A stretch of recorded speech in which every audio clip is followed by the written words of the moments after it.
Good morning, नमस्कार, सुप्रभात। स्वागत है आप सभी लोगों का आपके अपने channel learning is pure success पर। और हम आपके समक्ष एक बार फिर से प्रस्तुत हुए हैं आज का नया महत्वपूर्ण करंट अफेयर सेशन लेकर, जो कि आपकी आगामी सभी प्रतियोगी परीक्षाओं के लिए बहुत ही महत्वपूर्ण है। तो आप सभी से निवेदन है कि आप सभी लोग ज़्यादा से ज़्यादा संख्या में क्लास से जुड़ जाइए, क्लास को लाइक कीजिए, शेयर कीजिए और चैनल को सब्सक्राइब कीजिए। तो चलिए प्रारंभ करते हैं आज का अपना महत्वपूर्ण सेशन। प्रारंभ करने से पहले आज का महत्वपूर्ण मोटिवेशनल कोट। हमारा हर सपना पूरा हो सकता है अगर हमारे अंदर आगे बढ़ने की हिम्मत है। हमारा हर सपना पूरा हो सकता है अगर हमारे अंदर आगे बढ़ने की हिम्मत है। तो अपने अंदर जोश, जज्बा, हिम्मत जगाए रखिए और अपनी मंजिल को पाने के लिए हमेशा अग्रसर रहिए। तो चलिए इसी मोटिवेशन कोट के साथ आज प्रारंभ करते हैं अपनी महत्वपूर्ण क्लास। तो लेते हैं पहला प्रश्न। लीजिए, पहला ही प्रश्न बहुत महत्वपूर्ण है। पहला ही प्रश्न बहुत ही महत्वपूर्ण है आपकी परीक्षा के लिए।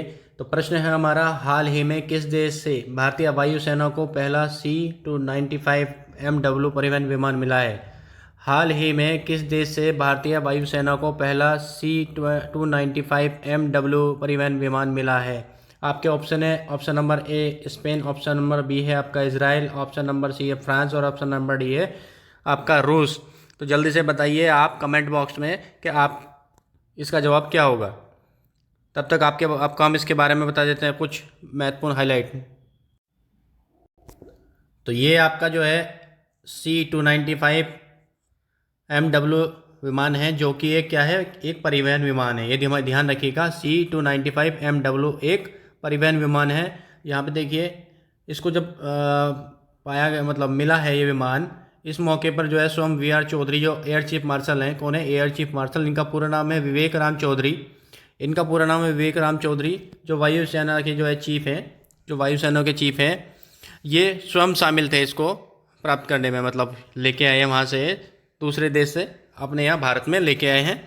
तो इसमें कुल 56 विमान शामिल हैं। कितने? इसमें कुल 56 विमान शामिल है, जिसमें 16 विमान स्पेन से बनकर भारत आएंगे, जिसमें 16 विमान जो है आपका स्पेन से बनकर भारत आएंगे, और जो 40 विमान है वो आपका भारत में बनाए जाएंगे। अब पूछा जाए कि भारत में कहाँ, तो वडोदरा गुजरात में। कहाँ पे? वडोदरा, वडोदरा गुजरात, वडोदरा गुजरात में जो है आपका जो है भारत में ये बनाए जाएंगे। और ये कौन कौन सी सहयोगी कंपनी है जो बनाएंगे इसको भारत में? तो ये एयरबस और टाटा कंपनी द्वारा ये विमान बनाए जाएंगे। एयरबस और टाटा कंपनी द्वारा ये विमान बनाए जाएंगे। तो बहुत ही महत्वपूर्ण प्रश्न है। तो यहाँ पे आपका राइट ऑप्शन हो जाएगा option number A. Option number A is the right answer. Spain, Spain से। तो बहुत ही महत्वपूर्ण प्रश्न है ये आपकी परीक्षा के लिए। तो क्या है, ये एक परिवहन विमान है। C-295 क्या है? एक परिवहन विमान है। और एयर चीफ मार्शल कौन है? अपने एयर चीफ मार्शल कौन है? विवेक राम चौधरी, यानी कि VR चौधरी, जो इसको लेके आए थे। और इसमें कुल 56 विमान शामिल हैं, जिसमें 16 विमान स्पेन से बनकर आएंगे, भारत में आएंगे, और 40 विमान स्वयं जो है भारत में बनाए जाएंगे। और भारत में कहाँ? वडोदरा गुजरात में। आपसे प्रश्न पूछा जा सकता है कि भारत में 40 विमान C-295 के जो बनाए जाएंगे वो कहाँ बनाए जाएंगे? तो वो वडोदरा गुजरात में बनाए जाएंगे। और ये बनाने वाली कंपनी कौन है? तो ये एयरबस और टाटा कंपनी द्वारा ये विमान बनाए जाएंगे। चलिए, आपका option A is the right answer. चलिए चलते हैं नेक्स्ट प्रश्न पर। ये लीजिए एक और बहुत ही महत्वपूर्ण प्रश्न, एक और बहुत ही महत्वपूर्ण प्रश्न जो आपकी परीक्षा में आएगा ही आएगा। ये देखिए, वर्ष 2023 में ऑपरेशन पोलो की 75वीं वर्षगांठ मनाई गई। पोलो ऑपरेशन संबंधित है, पोलो ऑपरेशन संबंधित है। ऑप्शन ए है जम्मू कश्मीर, ऑप्शन बी हैदराबाद, और ऑप्शन सी है आपका जोधपुर, और ऑप्शन डी है आपका जूनागढ़। चलिए जल्दी से इसका जवाब दीजिए, तब तक आपको बता देते हैं। ऑपरेशन पोलो, ऑपरेशन पोलो भारत के नए स्वतंत्र गणराज्य द्वारा सितंबर 1948 में हैदराबाद रियासत के खिलाफ पुलिस कार्रवाई का कोड का नाम था।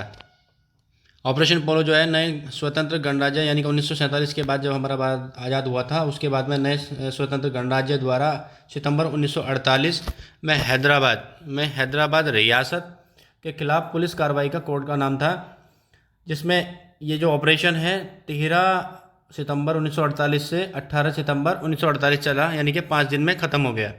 5 दिन में ख़त्म हो गया। उस समय क्या होता था कि रियासत होती थी, क्या होता था, रियासतें होती थी, रियासतें रियासतें रियासतें। तो उस समय भारत सरकार द्वारा जो है युद्ध के दौरान जो है अपील की गई थी कि जो देश मतलब भारत में आना चाहते हैं भारत में आ सकते हैं, स्वतंत्र रहना चाहे स्वतंत्र रह सकते हैं, या अपना जैसे करना चाहते हैं पाकिस्तान में जाना चाहे पाकिस्तान में जा सकते हैं। तो इस तरह से पूर्ण जो है स्वतंत्रता थी उन लोगों को। पर इसमें 3 रियासतें ऐसी थी, 3 रियासतें इसमें ऐसी थी जिन्होंने इस चीज़ को जो है मना कर दिया था, इस चीज़ से इनकार कर दिया था, जिस कारण इस ऑपरेशन को जो है करना पड़ा। तो कोई भी कमेंट बॉक्स में मुझे बताया कि ये 3 रियासतें कौन सी थी, ये 3 रियासतें कौन सी थी, जल्दी से बताएं कौन सी थी 3 रियासतें। ऑपरेशन पोलो के अंतर्गत क्या था कि भारत में विलय रियासत जो थी वो थी हैदराबाद, और इसमें जो मुख्य नेता थे वो थे निजाम मीर उस्मान अली खान जो कि हैदराबाद के निजाम थे, और सरदार वल्लभ भाई पटेल डोमिनियन ऑफ इंडिया, ठीक है, इन्हें कहा जाता है। और नेक्स्ट यहाँ पे है कि भारत की तरफ से ऑपरेशन हेड जो थे वो थे मेजर जनरल जयंत नाथ चौधरी, मेजर जनरल जयंत नाथ चौधरी, मेजर जनरल जयंत नाथ चौधरी। तो बहुत ही महत्वपूर्ण प्रश्न है आपकी परीक्षा की दृष्टि से, ये बहुत ही महत्वपूर्ण प्रश्न है। तो जल्दी से बताइए राइट आंसर क्या होगा। और 3 रियासतें जो हमने आपसे पूछी हैं, 3 रियासतें कौन सी 3 रियासतें इसमें शामिल थी, 3 रियासतें कौन सी थी इसमें, जल्दी से बताइए 3 रियासतें कौन सी शामिल थी। चलिए बता देते हैं। जो 3 रियासत थी, 3 रियासत थी जिन्होंने जो है इनकार कर दिया था इसमें, तो आपकी एक तो थी JNK, जम्मू एंड कश्मीर, एक थी आपकी जूनागढ़ रियासत, और एक थी आपकी हैदराबाद।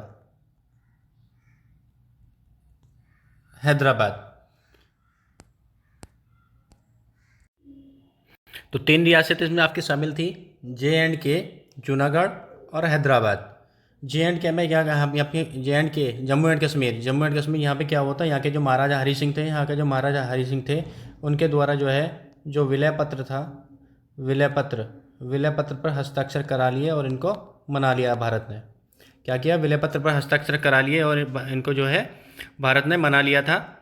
और इसके बाद में यहाँ जूनागढ़ में क्या हुआ था, यहाँ पे जनमत संग्रह करा दिया गया था। क्या कराया, जनमत संग्रह, यहाँ पे जनमत संग्रह करा दिया गया, जनमत संग्रह। और यहाँ पे आपका हैदराबाद में इसके बाद जो है सैन्य कार्रवाई की गई। क्या किया गया है, सैन्य कार्रवाई, यहाँ पे सैन्य कार्रवाई की गई यहाँ पे, जिसको ऑपरेशन पोलो नाम दिया गया। क्या दिया जिसको, ऑपरेशन पोलो जिसको नाम दिया है। स्क्रीनशॉट लेना चाहे स्क्रीनशॉट ले सकते हैं।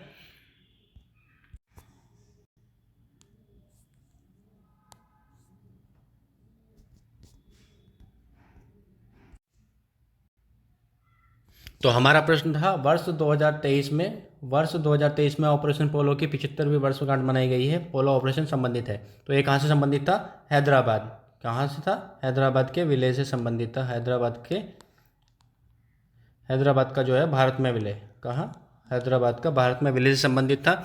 ऑपरेशन पोलो क्या था, सितंबर 1948 में हैदराबाद रियासत के खिलाफ पुलिस कार्रवाई कोड का नाम था। और ऑपरेशन पोलो 13 सितंबर 1948 को स्टार्ट हुआ था। प्रश्न पूछा जा सकता है कि ऑपरेशन पोलो का प्रारंभ कब हुआ। तो 13 सितंबर 1948 को इसका प्रारंभ हुआ था, और 18 सितंबर 1948 को जो है ये समाप्त हो गया था। 5 दिनों के लिए चला था, कुल 5 दिनों में ये समाप्त हो गया। और भारत में विलय रियासत कौन सी थी, हैदराबाद, पूछा जा सकता है आपसे। तो ये बहुत ही महत्वपूर्ण प्रश्न था, ऑपरेशन पोलो सन 1948 से सरदार वल्लभ भाई पटेल के द्वारा जो है ये कार्रवाई जो की गई थी, यानी कि जो हमारी गवर्नमेंट ने इस चीज़ के लिए मना कर दिया था, पर सरदार वल्लभ भाई जो पटेल थे उन्होंने जो है सरदार वल्लभ भाई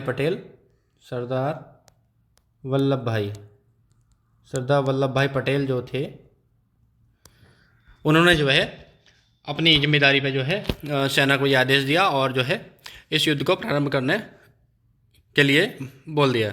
तो इसलिए ये ऑपरेशन हुआ, और इस ऑपरेशन के दौरान जो हैदराबाद का निज़ाम था, जो हैदराबाद का जो निज़ाम था, उसने जो है 5 दिनों में ही अपने हाथ खड़े कर दिए, समर्पण कर दिया और इस युद्ध का जो है समापन हो गया। तो ये बहुत ही महत्वपूर्ण प्रश्न था आपके लिए, आपकी परीक्षा में निश्चित आएगा। प्रारंभ से ही ये प्रश्न परीक्षाओं में बना हुआ है। तो चलिए लेते हैं अगला प्रश्न। आज का अगला बहुत ही महत्वपूर्ण प्रश्न, हाल ही में 14 सितंबर को कौन सा दिवस मनाया गया है? हाल ही में 14 सितंबर को कौन सा दिवस मनाया गया है? आपके ऑप्शन है, ऑप्शन ए विश्व हिंदी दिवस, ऑप्शन बी है आपका हिंदी दिवस, ऑप्शन सी है आपका ए एंड बी यानी कि दोनों, और ऑप्शन डी है आपका उपरोक्त में से कोई नहीं। चलिए जल्दी से बताइए राइट आंसर क्या होगा। कमेंट बॉक्स में जल्दी से अपने ऑप्शन दीजिए, जल्दी से बताइए। तब तक आपको बता देते हैं कि अभी करंट अफेयर से संबंधित राष्ट्रीय हिंदी दिवस के अवसर पर तीसरा अखिल भारतीय राजभाषा सम्मेलन का आयोजन कहाँ हुआ? पुणे। पुणे कहाँ है? महाराष्ट्र। पुणे महाराष्ट्र में हुआ। कहाँ पे हुआ? पुणे महाराष्ट्र में हुआ। पुणे महाराष्ट्र में हुआ है। ये आप ध्यान रखिएगा कि राष्ट्रीय हिंदी दिवस के अवसर पर तीसरा अखिल भारतीय राजभाषा सम्मेलन का आयोजन पुणे महाराष्ट्र में हुआ। तो यहाँ पे आपका राइट आंसर होगा option number B. Option number B is the right answer. Option number B, Hindi Divas. तो 14 सितंबर को क्या मनाते हैं हम? हिंदी दिवस मनाते हैं। हिंदी दिवस मनाते हैं। और विश्व हिंदी दिवस पूछा जाए तो कब मनाते हैं हम विश्व हिंदी दिवस? तो ये मनाते हैं हम 10 जनवरी को। 10 जनवरी इसका प्रारंभ कब हुआ था? 10 जनवरी 1975 से। तो विश्व हिंदी दिवस को मनाते हैं 10 जनवरी को और हिंदी दिवस मनाते हैं हम 14 सितंबर को। तो बहुत ही महत्वपूर्ण प्रश्न है आपकी परीक्षा के लिए। एक एक प्रश्न बहुत ही महत्वपूर्ण है आपकी परीक्षा के लिए। एक एक प्रश्न आपकी परीक्षा के लिए बहुत ही महत्वपूर्ण है। तो ये आप नोट डाउन कर लीजिए। पुणे महाराष्ट्र में हुआ था। पुणे महाराष्ट्र में आयोजित हुआ था जो है ये सम्मेलन जो है, पुणे महाराष्ट्र। पुणे महाराष्ट्र में। और क्या मनाते हैं? 14 सितंबर को हम हिंदी दिवस मनाते हैं। चलिए चलते हैं अगले प्रश्न पर। ये लीजिए भाई, एक से एक महत्वपूर्ण प्रश्न, एक के एक बाद बैक टू बैक बहुत ही महत्वपूर्ण प्रश्न है हमारा। संविधान सभा के द्वारा हिंदी को राजभाषा के रूप में कब स्वीकार किया गया था? तो जैसे कि अभी आप जानते हैं कि बीते जो है 14 सितंबर 2023 को जो है हिंदी दिवस मनाया गया है। तो अब आपसे प्रश्न पूछा गया है कि संविधान सभा के द्वारा हिंदी को राजभाषा के रूप में कब स्वीकार किया गया? तो यहाँ पे आपके ऑप्शन है 14 सितंबर 1949 को, 14 सितंबर 1939 को, 14 सितंबर 1969 को और 14 सितंबर 1953 को। तो बताइए आपका राइट आंसर क्या होगा यहाँ पे? जल्दी से कमेंट बॉक्स में छाप दीजिए। और यहाँ देखिए, पहली बार आधिकारिक तौर पर हिंदी दिवस कब मनाया गया? पहली बार आधिकारिक तौर पर हिंदी दिवस कब मनाया गया? अगला प्रश्न आपसे ये भी पूछ सकता है कि हिंदी को राजभाषा के रूप में किस भाग और अनुच्छेद में रखा गया है? तो बहुत ही महत्वपूर्ण है, ये भी बहुत ही महत्वपूर्ण है आपकी परीक्षा के लिए। तो हम आपको बता देते हैं कि पहली बार आधिकारिक तौर पर जो है आपका ये 14 सितंबर 1953 को जो है मनाया गया था। 14 सितंबर 1953 को मनाया गया था। और अगर आपसे पूछे हिंदी को राजभाषा के रूप में किस भाग, तो ध्यान रखिएगा भाग 17। और अगर अनुच्छेद पूछे तो 343 से 351 में इसको रखा गया है। 343 से 351 में रखा गया है। तो बड़ा ही महत्वपूर्ण प्रश्न है। यहाँ से आपके 3 से 4 क्वेश्चन कवर होते हैं। तो प्रश्न था हमारा संविधान सभा के द्वारा हिंदी को राजभाषा के रूप में कब स्वीकार किया गया? तो आपका राइट आंसर होगा ऑप्शन नंबर ए, 14 सितंबर 1949 को जो है इसको संविधान द्वारा जो है हिंदी को राजभाषा के रूप में स्वीकार किया गया। और प्रश्न पूछा जाएगा आपसे कि पहली बार आधिकारिक तौर पर हिंदी दिवस मनाया गया तो 14 सितंबर 1953 से मनाया गया। और हिंदी को राजभाषा के रूप में किस भाग और अनुच्छेद में रखा गया है? तो भाग कौन सा है आपका? 17 है। और अनुच्छेद अगर पूछा जाए तो कौन सा है? 343 से 351 तक है। स्क्रीनशॉट लेना चाहे स्क्रीनशॉट ले लीजिए। चलिए जल्दी से फिर चलते हैं अगले प्रश्न पर।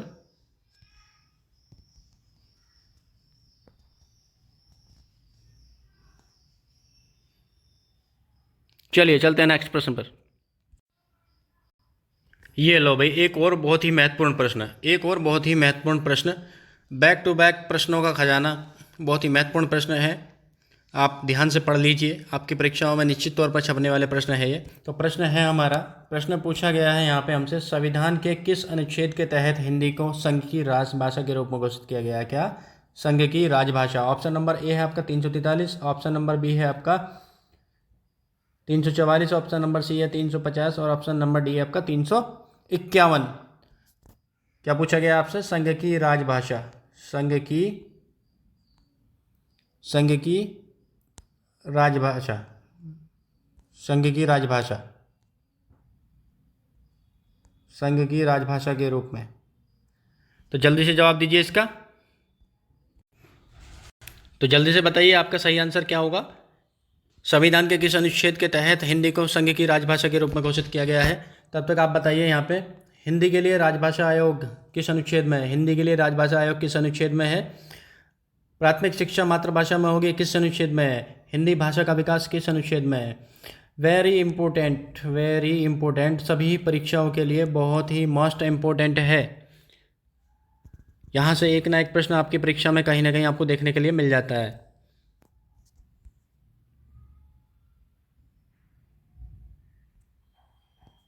तो आपका सही जवाब क्या होगा, जल्दी से बताइए। तो आपका राइट आंसर होगा option number A. Option number A is the right answer. Option number A is the right answer. तो यहाँ पे आप देख लीजिए, हम आपको बता देते हैं। तो संघ की जो राजभाषा है वो होगा 43 में आपका 343। संघ की जो राजभाषा है वो आपका अनुच्छेद 343 में है। अनुच्छेद 343 में होगा आपका। संघ की जो राजभाषा है वो अनुच्छेद 343 में है आपका। अब यहाँ देख लीजिए आप, हिंदी के लिए राजभाषा आयोग, हिंदी के लिए राजभाषा आयोग ये आपका 344 में है, आर्टिकल 344 में है। आपसे पूछा जाए प्राथमिक शिक्षा मातृभाषा में, तो ये आर्टिकल 350 में है। और हिंदी भाषा का जो विकास है वो आर्टिकल 351 में है।